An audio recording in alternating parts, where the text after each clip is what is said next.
Cumprimento a todos no santo e bendito nome de Jesus. Tá calor aí? Precisamos de um ar-condicionado? Olha, realmente essa semana já fez de tudo, fez inverno, já foi verão, já foi tudo. Passamos por todas as estações só numa semana aqui em São Paulo e voltou a fazer calor. Hoje o tema é sobre Moisés e Jesus. A gente vai estabelecer um paralelo, procurar ser rápido nesse paralelo entre Moisés e Jesus. Jesus mesmo disse: examinai as Escrituras, examinem as Escrituras. E as Escrituras que eles tinham eram as Escrituras do Antigo Testamento. Examinem as Escrituras, porque elas testificam de mim, disse Jesus. Então, você pode ler o Antigo Testamento e pode procurar, e você vai encontrar nosso Senhor Jesus Cristo lá nas páginas do Antigo Testamento. E a pessoa de Moisés revela muito, aponta muito para Jesus, aponta demais para nosso Senhor Jesus Cristo. Aliás, o próprio Moisés tinha feito essa profecia. Moisés era um profeta. Ele fez essa profecia que está lá registrada em Deuteronômio, capítulo 18, versículo 15. O Senhor teu Deus te suscitará um profeta do meio de ti, de teus irmãos, semelhante a mim, a ele ouvirás. Alguém tem alguma dúvida de que esse profeta é Jesus Cristo? Só que Jesus, a gente até fica meio encabulado de falar de Jesus como profeta, porque a gente sabe que Jesus é muito mais que profeta. Mas Jesus é aquele que cumpre exatamente esta profecia, porque Jesus também era profeta. E a profecia de um profeta que no futuro viria da própria nação de Israel e que seria semelhante a Moisés, se cumpriu na pessoa de nosso Senhor Jesus Cristo. A gente vai fazer esse paralelo também, sabe aquele milagre da multiplicação de pães? O milagre da multiplicação de pães tem tudo a ver com o milagre do maná, com um episódio em particular que aconteceu quando Moisés era o líder do povo e aquele povo reclamava, aquele povo resmungava, aquele povo se afastava de Deus, queria inclusive voltar para a escravidão do Egito, esquecendo-se do que tinham passado lá. Você sabe que o povo sofreu tanto e foram centenas de anos sob o jugo, sob o cativeiro, sob a opressão. Eram escravos no Egito. E eles clamaram por misericórdia para Deus salvá-los, e Deus mandou um redentor, um líder como Moisés, que foi instrumento para libertá-los com mão poderosa de Deus do cativeiro egípcio. E você já conhece a história. E Deus foi grandioso, Deus foi maravilhoso, Deus os salvou, Deus os libertou. Só que mal eles tinham experimentado o milagre do mar se abrindo e recebido as tábuas da lei, e eram conduzidos por uma nuvem de dia, e que representava a presença de Deus, e uma coluna de fogo estava com eles durante a noite. Eles se esqueceram, eles recebiam maná do céu no deserto e eles reclamavam. Deus sustentava a eles de modo assim poderoso e milagroso, mas eles tinham saudades do Egito, saudades da comida do Egito, da variedade da alimentação do Egito, do tempero do Egito.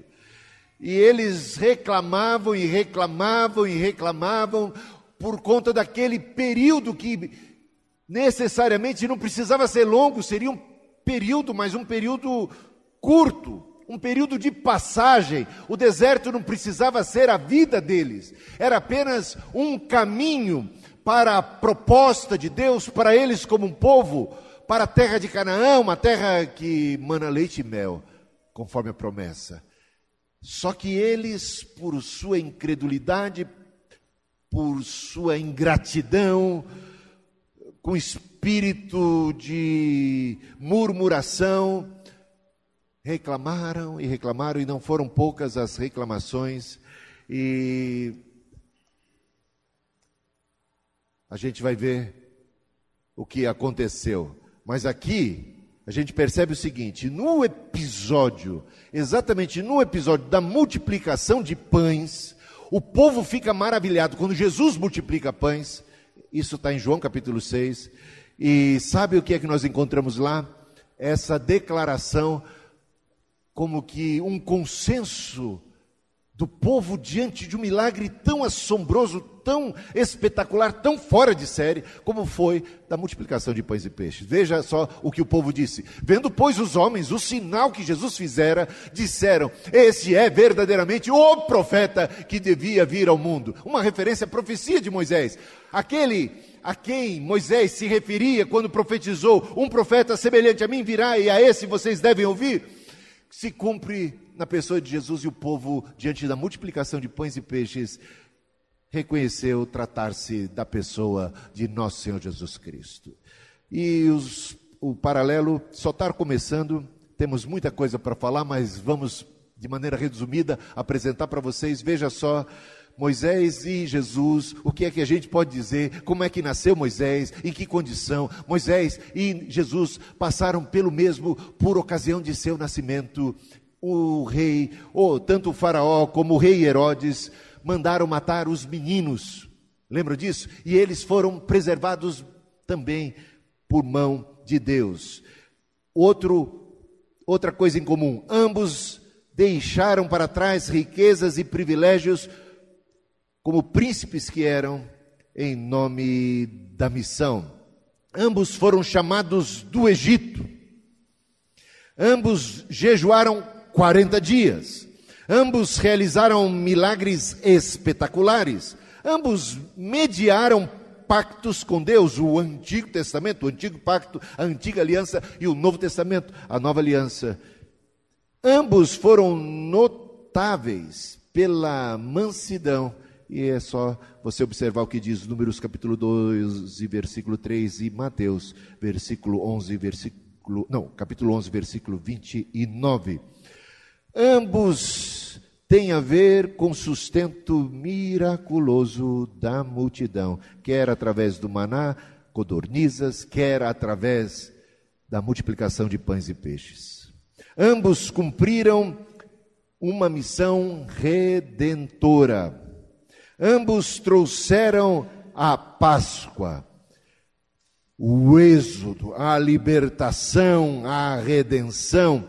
No Sermão do Monte, a gente vê Jesus Cristo como o novo legislador, um novo Moisés. Veja, no monte, o que fez Moisés? Subiu ao Monte Sinai e lá recebeu as tábuas da lei. A vontade de Deus comunicada agora ao povo por intermédio do seu servo Moisés. O que fez Jesus?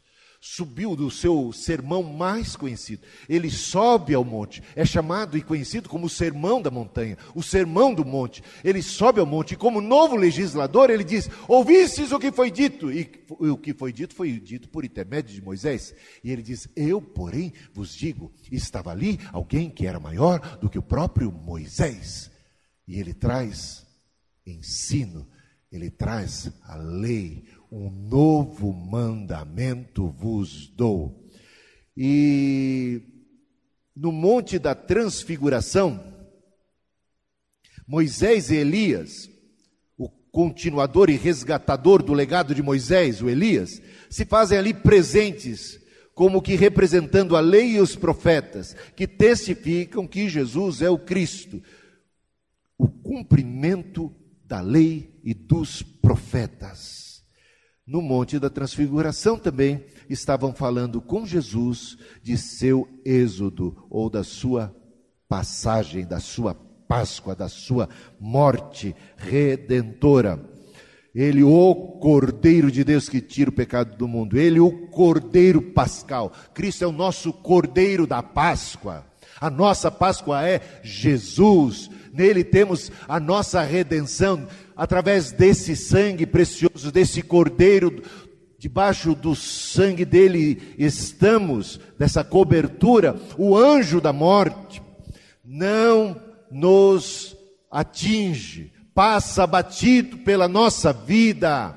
Nenhuma condenação há para os que estão em Cristo Jesus. Você percebe o paralelo? O primeiro milagre de Moisés qual foi? A transformação da água do rio em sangue.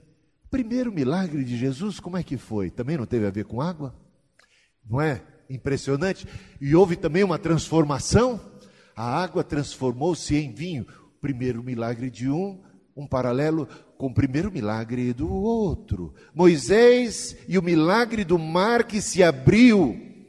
Meus irmãos, o mar se abriu e eles passaram como povo, Moisés liderando aquele povo a pé enxuto. Andaram pelo mar, atravessaram o mar. E nosso Senhor Jesus Cristo, ele não abriu o mar, ele andou sobre o mar. Mas ele abriu algo mais importante que o mar. Aquele mar vermelho que Moisés abriu por mão de Deus, foi o que deu para o povo de Israel o escape da morte, da escravidão. O exército egípcio estava atrás deles, e eles não tinham por onde escapar, mas de repente Deus, através de Moisés, abriu o mar, e eles puderam escapar, e atravessaram o mar, e do lado de lá, salvos, são e salvos, viram seus inimigos sendo mortos, destruídos por aquele mesmo mar. Agora repara bem o que nosso Senhor Jesus Cristo fez. Quando Cristo morreu, uma coisa também se rasgou, se abriu, foi o véu do templo, ele que separava os homens de Deus, ele foi rasgado de alto a baixo, dando aos homens acesso à presença de Deus, que por causa do pecado, eles estavam excluídos dessa graça. Todos pecaram e destituídos estão da glória de Deus, mas em Jesus Cristo, nós temos a retomada da glória de Deus, da comunhão com Deus, e é por intermédio de Jesus Cristo. Ele tornou-se a porta aberta. Jesus é a porta para a nossa redenção, a porta para a nossa salvação, é uma porta aberta para a nossa entrada nos céus, para a nossa Canaã celestial, para a Nova Jerusalém, a caminho da libertação como filhos para a casa do Pai. Abriu-se a porta e Cristo é a porta. E tem aquele fenômeno maravilhoso de Jesus andando sobre o mar. Jesus deu uma palavra e o mar se acalmou. Jesus de repente é visto numa outra ocasião andando sobre as águas do mar. Moisés andou e atravessou o mar, e Jesus também. Eu acho isso muito curioso, muito interessante. Moisés então tipifica nosso Senhor Jesus Cristo, aponta para Cristo, sua vida, sua existência, seu ministério. Moisés liderou 12 tribos de Israel ali no deserto, a caminho do quê? Da Nova Jerusalém, da Jerusalém, da Canaã, não da Jerusalém, da Canaã. Jerusalém ainda não existia. E nosso Senhor Jesus Cristo liderou 12 apóstolos. Você acha isso coincidência? Está entendendo? Moisés é um tipo de Jesus. Mas, ainda a esse respeito, você sabe que Moisés, mesmo nesse capítulo 11 de Números, a gente vê que Deus orienta Moisés a ter 70 assistentes, porque Moisés está sobrecarregado. E você sabe que Jesus Cristo também tinha, além dos 12, ele tinha um grupo seleto de 70 discípulos, que ele enviou de 2 em 2, você vê isso em Lucas capítulo 10, sabia disso? Você acha isso coincidência? Você acha que foi à toa? Ou não percebe uma relação? Se nosso Moisés tinha 70 assistentes, liderava 12 tribos, Jesus lidera 12 apóstolos e tem 70 assistentes.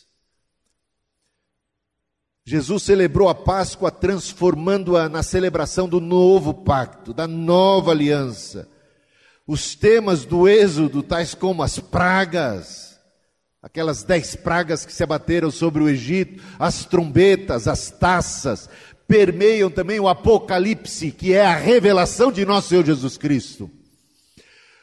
O Apocalipse 15, versículo 3, tem uma canção, que é a canção da vitória, que é a canção do nosso êxodo, que é a canção da nossa libertação. Chegará o dia em que os nossos inimigos todos ficarão para trás, serão tragados e destruídos, e nós estaremos como um povo só, um só pastor e um só rebanho, e cantaremos um cântico. Lembra que quando o Moisés atravessou o Mar Vermelho e eles viram seus inimigos derrotados, Miriam dançou, e temos um cântico, o cântico de Moisés, o cântico de Miriam, o cântico do povo de Israel, o cântico da vitória, o cântico da redenção, o cântico do êxodo, da libertação.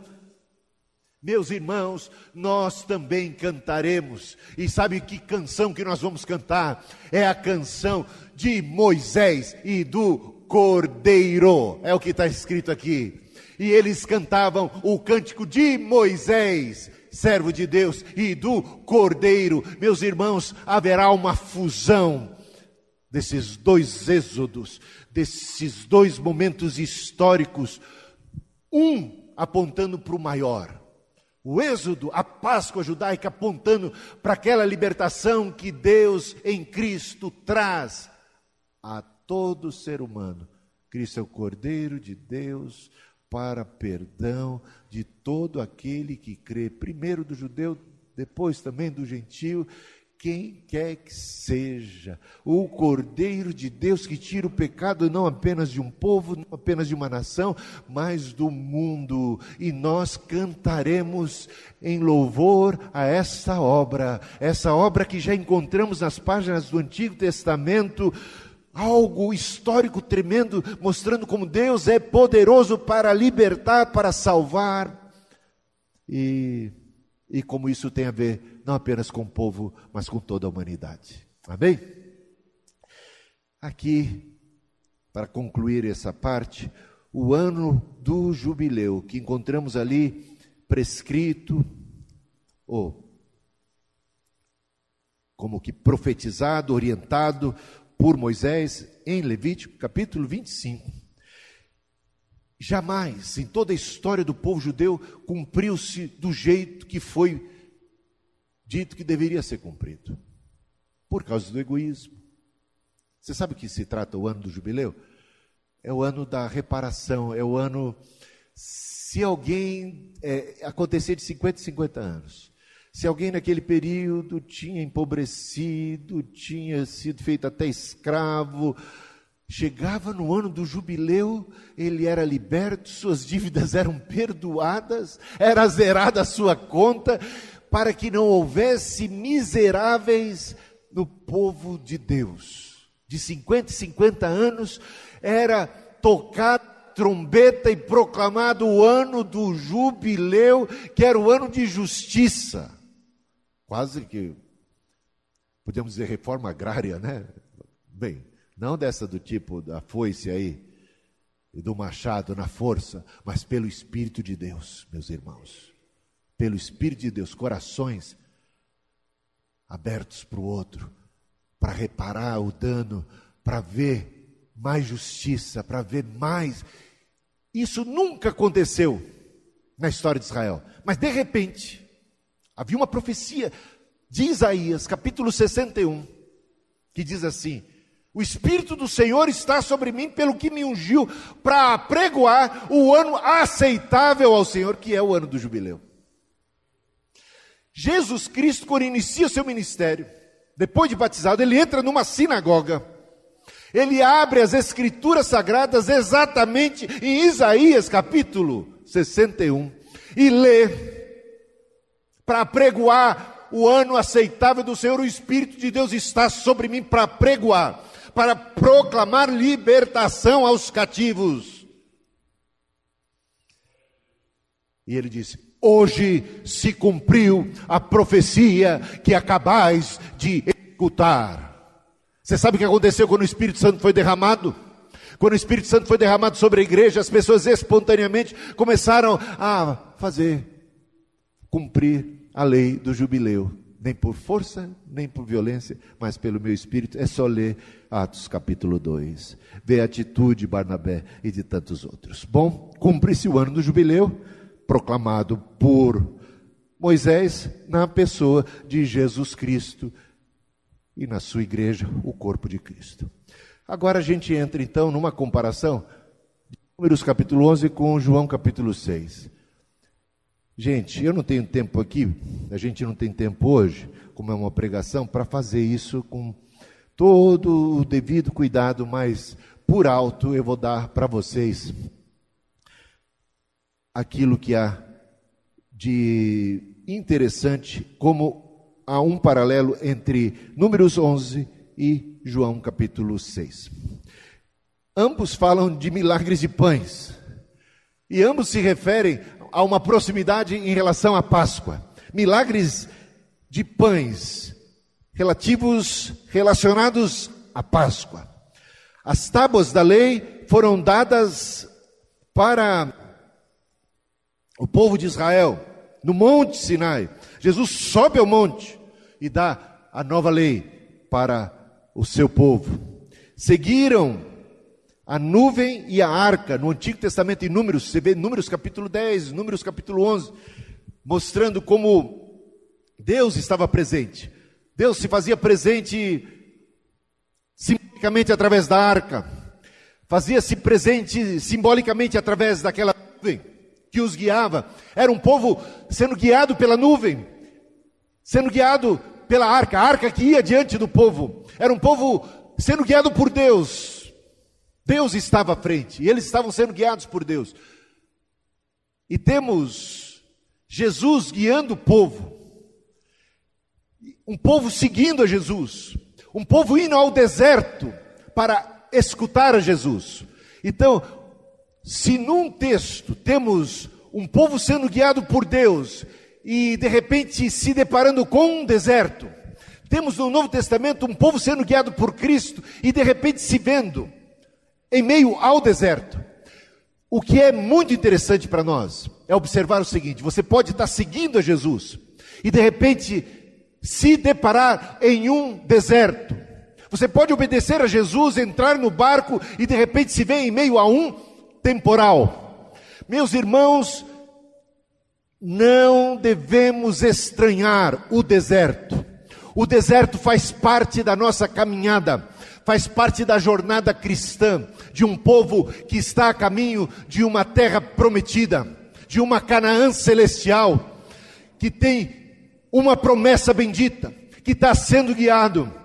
Não importa as dificuldades do deserto, quando nós temos certeza de quem está conosco, de quem está nos guiando e quem é que sustenta a gente. O deserto é lugar de dificuldade, é lugar de privação, é lugar de muita coisa perigosa, hostil, mas é lugar de experimentarmos de uma maneira singular o cuidado, a providência, o maná que vem do céu, codorniza, que Deus vai fazer chover na nossa porta, na porta da nossa casa, um Deus que nos sustentará, milagres maravilhosos, a água sairá da rocha, Deus estará conosco no deserto.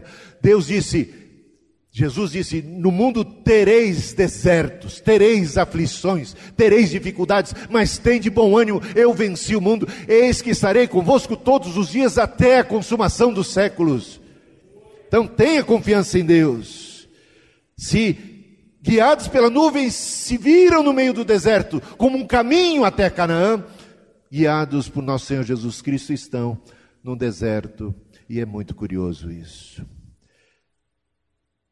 Se depararam com o deserto, então de repente se viram em dificuldades. Veja só, Números capítulo 10, versículo 33. Partiram, pois, do monte do Senhor, caminho de 3 dias. Na segunda multiplicação de pães é informado para nós. Já está lá em Marcos capítulo 8, versículo 2: tenho compaixão dessa gente, porque há 3 dias que permanecem comigo e não têm o que comer. Percebe o paralelo? 3 dias, 3 dias, deserto, não tem o que comer, mas de repente o milagre de Deus, tanto num episódio como em outro, o Senhor sustentando o seu povo. Gente, nós não seremos abandonados por Deus no deserto. Se estamos sendo guiados por Ele, contaremos com a sua provisão. O Senhor proverá. Veja, essa fala de Moisés, essa fala que encontramos em João capítulo 6, versículo 5, onde compraremos pães para lhes dar de comer, é muito parecida com aquela que encontramos em Números capítulo 11, versículo 13. De onde teria eu carne para dar a todo esse povo? É Moisés dizendo, aonde?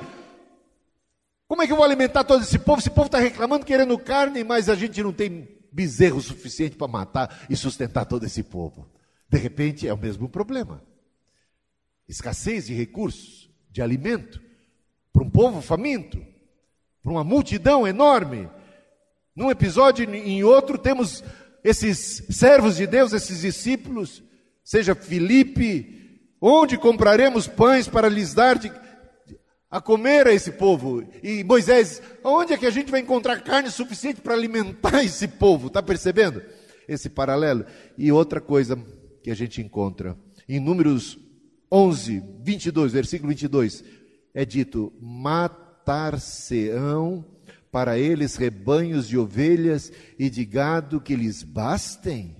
Ou se ajuntarão para eles todos os peixes do mar que lhes bastem?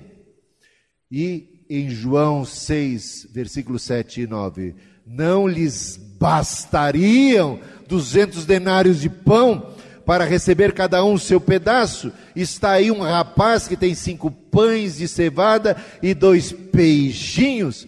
Mas isto que é para alimentar tanta boca, para alimentar tanta gente, está percebendo? Muito parecido os 2 textos, e não é à toa. Porém o Senhor respondeu a Moisés, ter-se-ia encurtado a mão do Senhor, agora mesmo verás se cumprirá ou não a minha palavra. Meus irmãos, às vezes a gente está num deserto e a gente está numa condição precária, os nossos recursos são tão escassos, a nossa necessidade é tão grande, e nós estamos numa disparidade entre recursos e necessidade tamanha, e a gente é tentado a duvidar de Deus, e o próprio Moisés parece numa queixa, nessa discussão que ele tem com Deus, nessa conversa que ele tem com Deus, revelar uma certa dúvida a respeito de como Deus procederia, ou como poderiam eles sair daquela situação. E a palavra de Deus para Moisés, que é palavra de Deus para todo servo do Senhor, para toda serva do Senhor, é esta: porém o Senhor respondeu a Moisés, e responde para mim e para você nesta noite, ter-se-ia encurtado a mão do Senhor, agora mesmo verás se cumprirá ou não a minha palavra. Se creres, verás a glória de Deus. Se creres, verás a glória de Deus.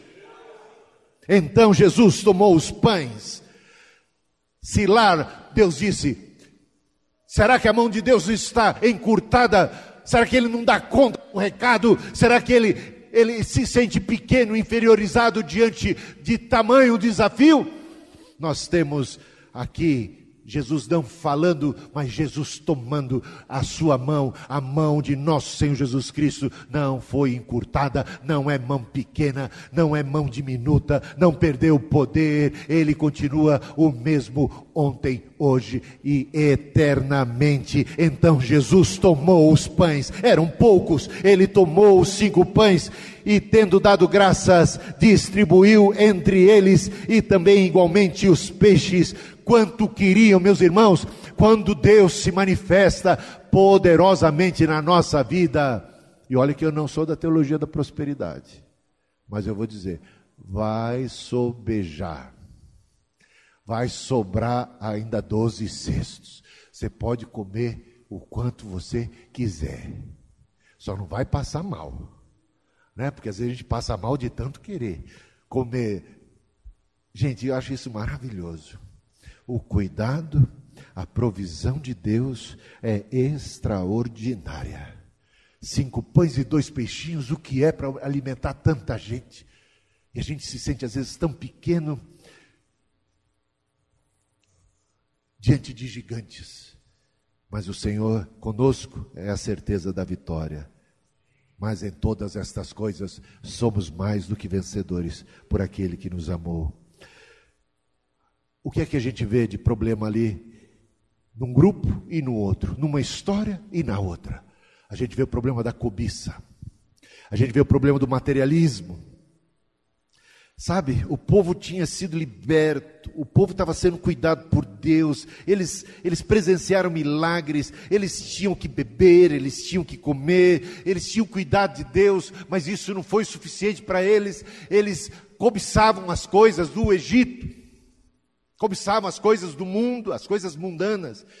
A gente vê Paulo falando disso em 1 Coríntios capítulo 10, contando essa história desse povo, esse povo que foi liberto, esse povo que foi redimido, esse povo que comia do maná, esse povo que murmurou, esse povo que, segundo Paulo diz ali em 1 Coríntios capítulo 10, cobiçou as coisas más, cobiçou as coisas más,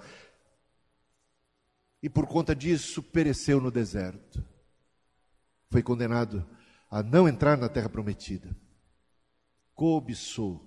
Essa cobiça das coisas materiais. Você sabe que quando Jesus multiplicou pães e peixes, o povo ficou maravilhado e disse: esse aí é o profeta que devia vir, esse é o profeta que Moisés disse que viria semelhante a ele, é ele, vamos proclamá-lo rei. Ele é o rei esperado, ele é o Messias esperado, e quiseram proclamá-lo rei. E Jesus estranhamente se ausentou.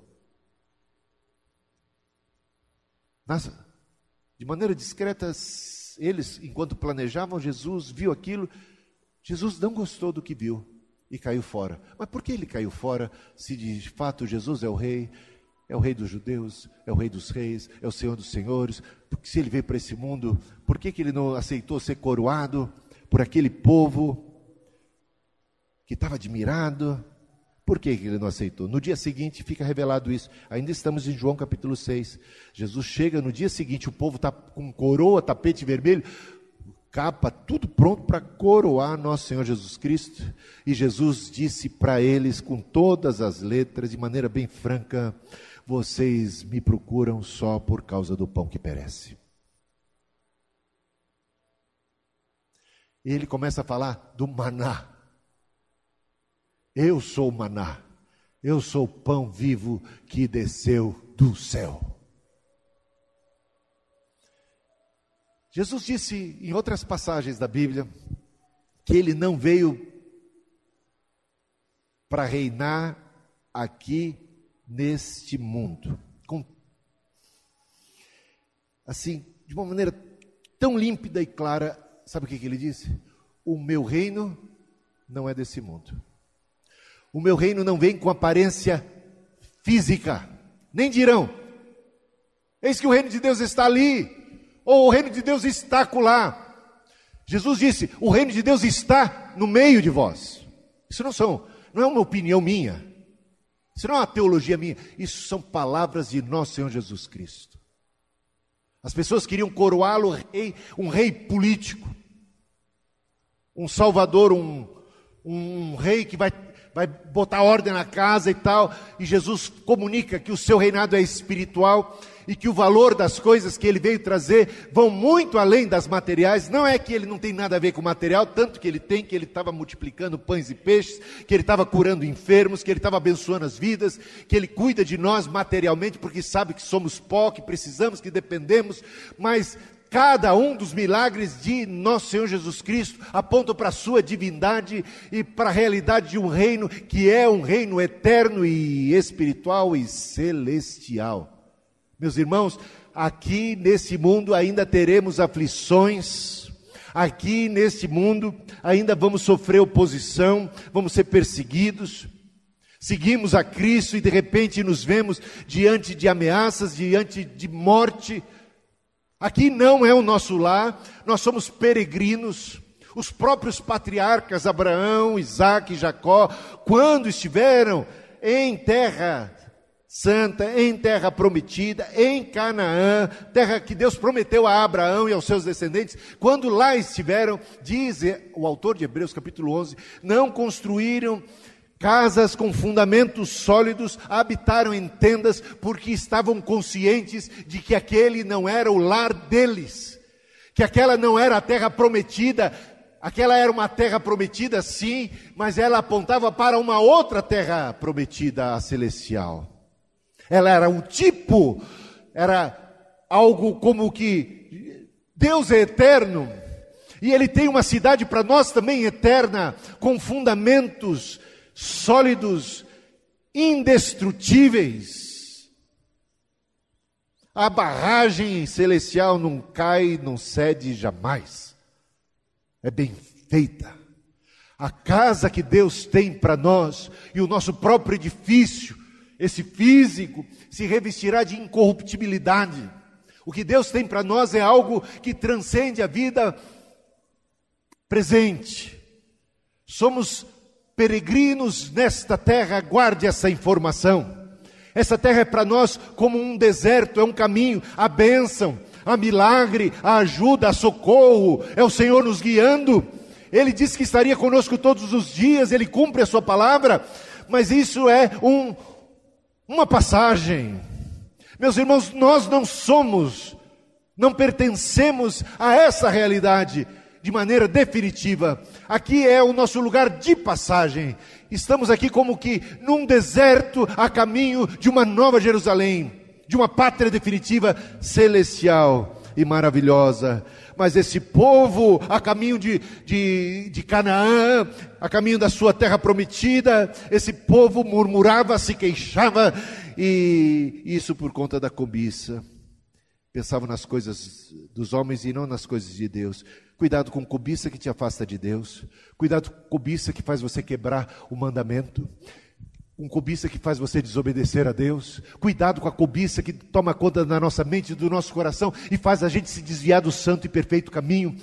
Ainda que seja em nome da felicidade, em nome de um livramento, de um escape, de um prazer. Saiba que esse prazer, esse escape é temporário, é transitório e vai trazer muita amargura. Esse povo reclamou do maná e pedia carne. Deus mandou as codornizas, só que com a codorniza Deus mandou uma praga.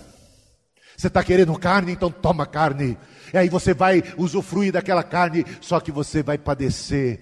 Você já leu Números 11? Você vai padecer por causa dessa carne. Essa não é uma carne bendita e nem uma carne abençoada. Você pode ter prazer nela, você pode gostar dela, você pode saboreá-la, mas se não tem a bênção de Deus, é para a tua morte, é para a tua destruição. Foge do capeta, foge da tentação, foge, faça como fizeram os heróis bíblicos do passado.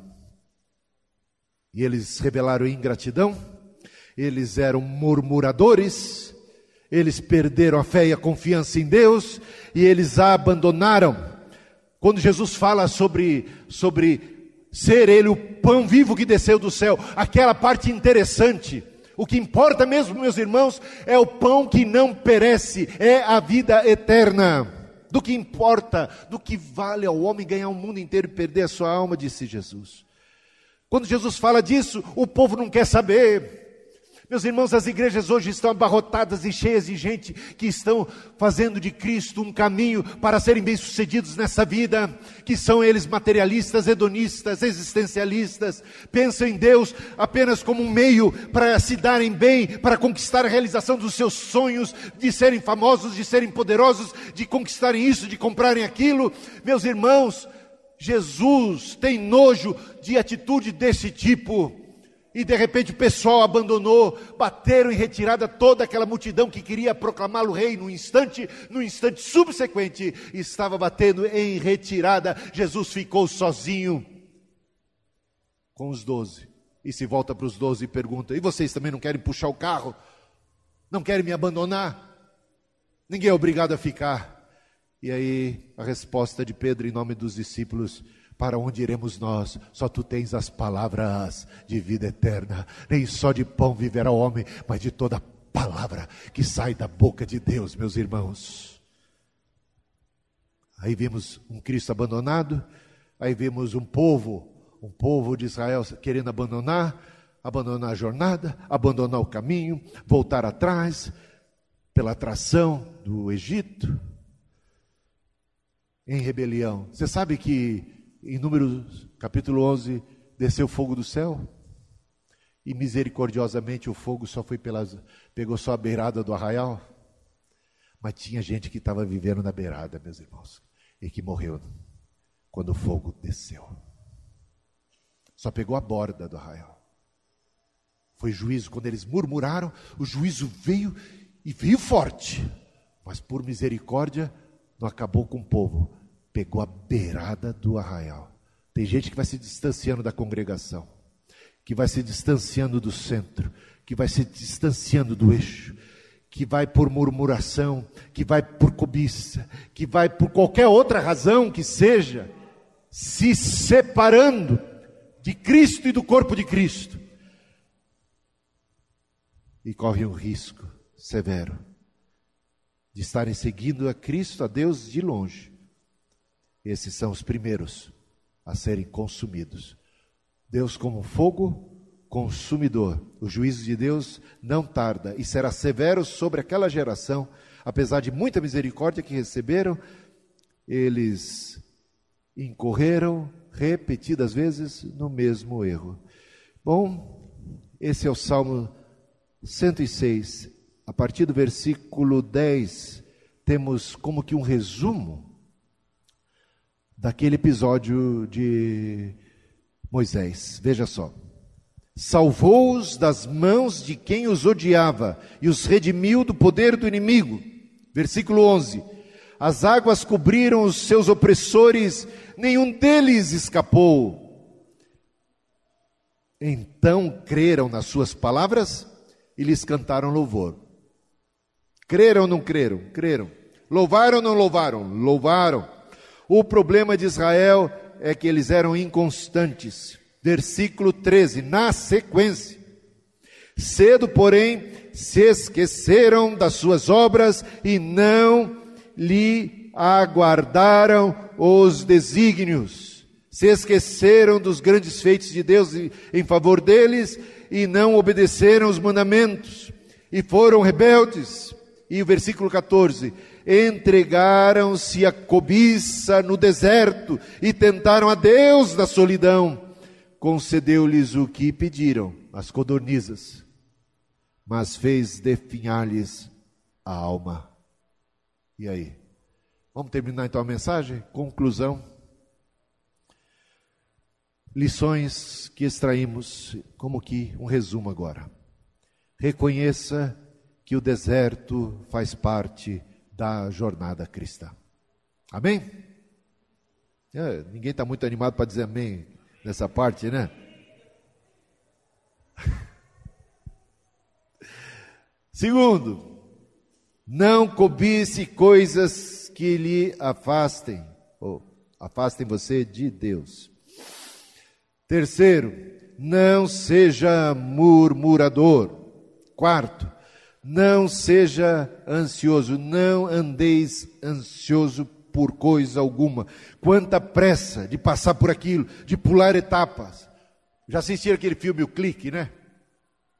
Aperta o botão para pular a parte ruim, as conversas chatas da esposa, não era isso que ele fazia? Vamos lá para o bem bom. Lembra do filme? Acho que quase todo mundo assistia esse filme. A gente quer fazer isso, vamos pular o deserto, vamos pular essa parte, vamos pular. Gente, todas as coisas cooperam para o bem daqueles que amam a Deus. Deus tem um propósito, importante que Deus está conosco. Então não seja ansioso por coisa alguma. Seja grato a Deus, em vez de murmurar, seja agradecido.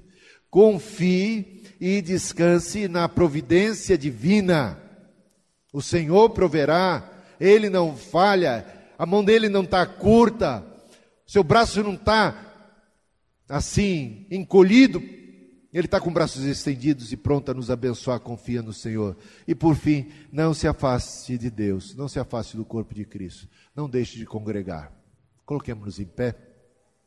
E aí, essa mensagem lá do antigo, bate com a do novo e vem para nós, na nossa situação aqui e agora. Então, primeira coisa, reconheça que o deserto faz parte da jornada e pare de murmurar do deserto. Ele faz parte, é a nossa caminhada.